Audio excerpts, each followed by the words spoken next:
David Hochschild with the California Energy Commission. I want to welcome everyone to the Cal Testbed Symposium and thank all of you for your dedication in building a clean energy future together. I'm just back from the COP in Glasgow with hundreds of countries and partners and stakeholders all engaged in this effort to move beyond fossil fuels toward a clean energy future. And I have to say, I'm incredibly proud of the leadership California is displaying in this area.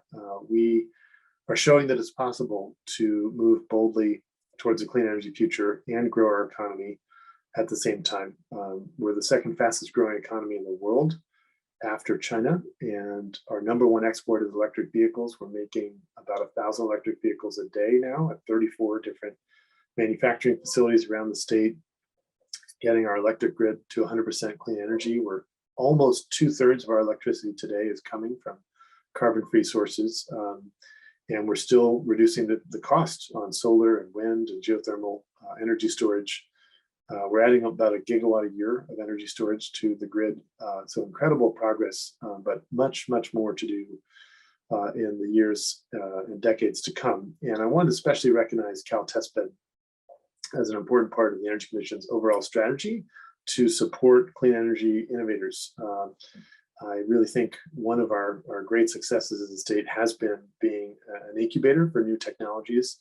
And we've been able to build this pipeline of support, starting with the CalSeed program, then Cal Testbed, the bridge and ramp programs, all of which have been instrumental in helping startups in California bring their innovative technologies to market. And we know when we scale things in California, they spread around the country and around the world. We are the birthplace of utility scale solar and utility scale wind and electric vehicles, energy storage. We're driving those industries and others. So I want to thank everyone for participating in all this work. In addition to what I mentioned, we've also established a statewide network of incubator and accelerator programs to guide California's clean energy entrepreneurs on their journey. And we're collectively calling all these programs the California entrepreneurial ecosystem. And the Energy Commission is proud to support over 200 startup companies in this space, all of which have raised more than $2 billion together in private investment after their initial support from the Energy Commission. So this year as well, the California Testbed was recognized by the Federal Lab Consortium for outstanding partnership due to the agreement between New Energy Nexus, the Berkeley Lab, and UC Office of the President.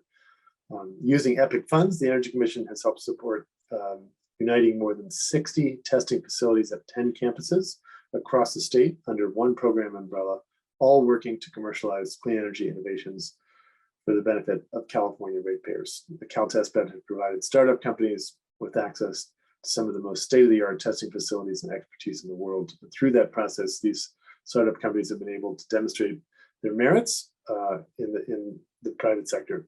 So I want to congratulate the 25 companies in the first cohort. All of the 25 companies from our first cohort are still conducting their testing, but less than a year from being announced as voucher recipients, 22 of those companies have reported. 5.5 million in the Energy Commission EPIC funds have been invested in cohort 1 and have created 137 jobs and helped secure nearly 108 million in follow-on funding. An incredibly strong showing. So look forward to welcoming the second cohort and to the future growth of this program. I also want to just put in a plug for our upcoming annual EPIC Symposium. This brings together all of our innovators. We do it annually. This year we held December 14th and 15th. It'll be virtual, and looking forward to a lot of thought-provoking discussion there. Hope you can all join. Let me just share as well, I think one of the most exciting opportunities I see looking ahead is the vision around Lithium Valley. All of these efforts we're making in many ways that connect to electrification and to moving beyond fossil fuels by transitioning to electrification in some fashion. And lithium really is the critical raw material here. And we're blessed to have, through really geographic good fortune, an incredibly rich supply of lithium in a form that is the most benign, the greenest possible way to recover lithium that exists on the planet. And we're now investing in R&D to scale up lithium production in the Salton Sea. That effort is underway and gaining momentum. We put in, I think it's $16 million at this point into various R&D activities there. And looking ahead, we foresee a rapid growth in that sector, which is good news on many levels. For climate, also to support in-state battery manufacturing, in-state electric vehicle manufacturing, minerals independence. And as we think about the challenge of moving beyond fossil fuels, it really requires that we scale this kind of activity up and do it the right way. And we have a Lithium Valley Commission, which includes local tribes, environmental groups, and all the key stakeholders in that region.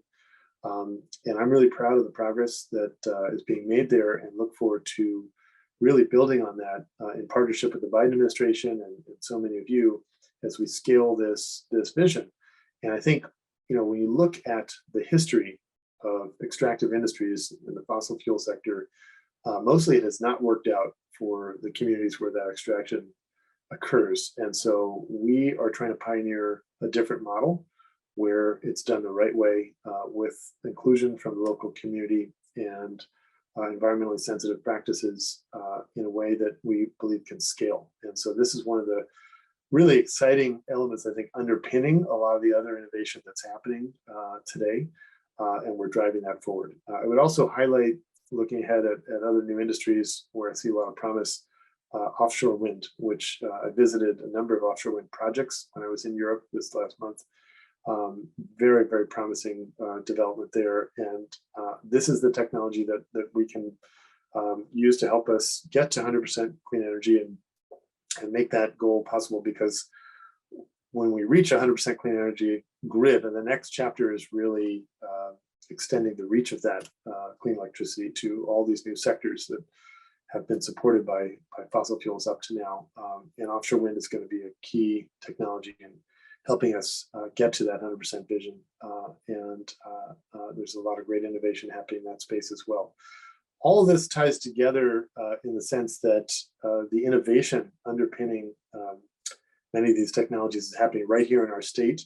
And we believe deeply in the potential of our state to lead on creating the space for this innovation to actually get to scale. And I think it's worth noting, we're at this inflection point now, and where alternative energy is really the wrong word to use to describe renewables. Renewables are going mainstream, and fossil is going alternative. And we have the potential to accelerate that transition and to do it the right way, and to do it more quickly than we've ever done it before. That's the moment we're in right now. Incredible possibility with this new infrastructure package and the Build Back Better package now moving through Congress. We have a partner in the White House that believes in the urgency of the climate crisis, and together all of us can partner and really take our work to the next level. To me, one of the best parts of my job is getting to meet the entrepreneurs who are coming up with new ideas and scaling them and showing that grit and tenacity and relentlessness. And if we keep our shoulder to the wheel, all of us together, we can bring this vision of a clean energy future and make it reality in the coming years. And that's what I know all of us are all about. So keep up the amazing work. Thank you for coming together today, and look forward to partnering together as we progress towards a clean energy future. Thank you.